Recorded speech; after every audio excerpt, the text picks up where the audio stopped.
एक एक करके करो। अंजलि की शादी कर ससुराल पहुंचने के साथ ही उसकी सास के हुक्म शुरू हो जाते हैं। हो गई शादी, बस मौज खत्म। कल से जल्दी उठकर काम पर लग जाना है। अरे माँ आज ही यहाँ आई है, इसे सब समझने के लिए कुछ दिन तो दो। मेरे और बहू के बीच की बात है, तू घर के मामले में ना बोलियो।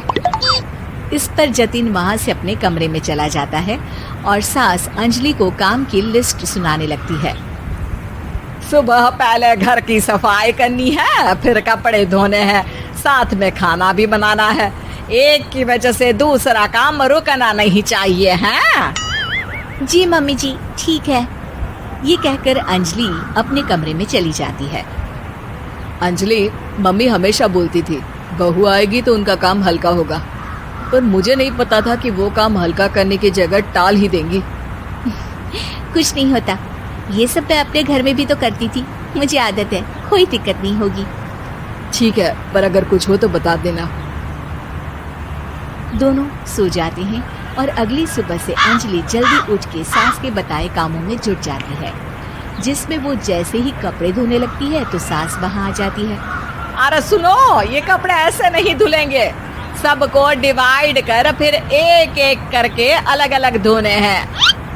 क्या एक एक कपड़ा अलग करके? एक बार में सुनाई नहीं देता क्या? वही बोला है मैंने, लग जाओ काम पर हैं? सास की बात मानते हुए अंजलि एक एक करके कपड़े धोना शुरू करती है, जिसे करते हुए आधा दिन बीत जाता है। अरे रे, सुबह से कब दोपहर हो गई पता ही नहीं चला, अभी तो खाना भी बनाना है। अंजलि भागते हुए रसोई में जाती है, जहां उसकी सास पहले से ही उसे खड़ी मिलती है।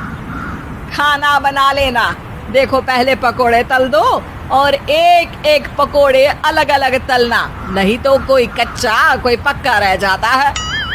सास की हर बात में एक एक की कहानी अंजलि के समझ में नहीं आती, लेकिन फिर भी वो बिना कुछ बोले काम करती रहती है। अगली सुबह फिर वही शुरू होता है और सास एक बार फिर खाने के समय रसोई में आती है। आज क्या बन रहा है हैं? वो जतिन ने भिंडी की सब्जी, रोटी और धनिया की चटनी बोली है, इसलिए वही बना रही हूँ। अरे वाह जी वाह, बढ़िया है। पर भिंडी एक एक करके धोना, फिर टोवेल से पोंछकर एक एक करके ही काटना, साथ ही धनिया की पत्ती भी एक एक करके ही धोना। अरे पर मम्मी जी। अरे क्या पर? सफाई का ध्यान रखना आता भी है या नहीं है? मैं ये सब सबकी हेल्थ के लिए ही तो कर रही हूँ ना, और तुम अर पर करती रहती हो हैं? सास की बातें सुन अंजलि हैरान रह जाती है। मैं तो सिर्फ सोचती थी कि जानबूझकर मेरा काम बढ़ाने के लिए ये सब करती हैं, पर ये तो काम बढ़ाने के साथ परेशान भी करना चाहती हैं। मैंने इनकी कौन सी बहस खोल दी जो इतनी दुश्मनी निकाल रही हैं? अब क्या करूं? अब अंजलि सास की बातों और हरकतों के बीच फंस जाती है।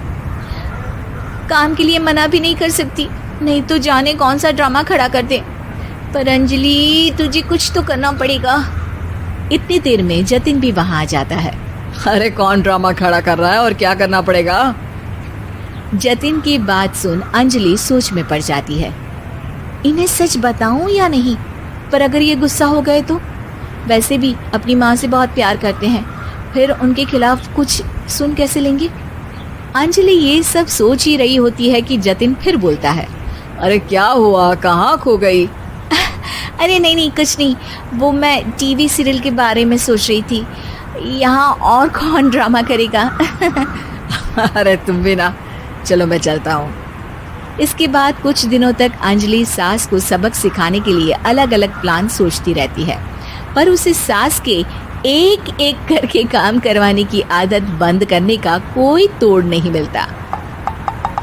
अगर ऐसे ही चलता रहा तो कहीं मैं एक दिन अपने सिर के बालों को भी एक एक करके सुलझना ना शुरू कर दूं।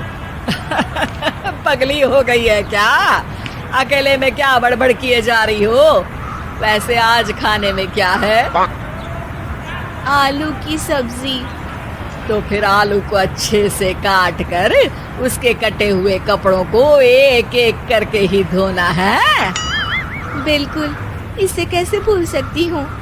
मेरे जी का जंजाल। अरे बातें कम काम ज्यादा है। अंजलि एक बार फिर सास के कहे अनुसार काम करने लग जाती है, जिसमें सब्जी बनाते हुए उसके दिमाग में एक आइडिया आता है और वो सास को आवाज लगाती है, मम्मी जी सुनिए जरा इधर तो आना। अंजलि की आवाज सुन सास रसोई में आती है। अरे क्या हुआ, क्यों गला फाड़ कर चिल्ला रही हो? कुछ नहीं, वो सुबह कपड़े धोने की जल्दी में नहाई नहीं थी और अब शाम की पूजा भी करनी है, तो आप जरा सब्जी देख लीजिए ना, तब तक मैं नहा कर आती हूँ। अंजलि सास को रसोई में छोड़कर नहाने चली जाती है। इसी तरह देखते देखते 4 घंटे बीत जाते हैं, लेकिन अंजलि बाथरूम से बाहर ही नहीं निकलती, जिसे देख सास उसे आवाज लगाती है। अरे बाथरूम में ही समाधि लगा ली क्या? यहाँ सब्जी बनकर ठंडी भी हो गई और अभी तक तेरा नहाना खत्म नहीं हुआ। मम्मी जी जैसे आप कहती हैं ना, मैं वैसे ही एक एक करके अपने बाल शैम्पू कर रही हूँ।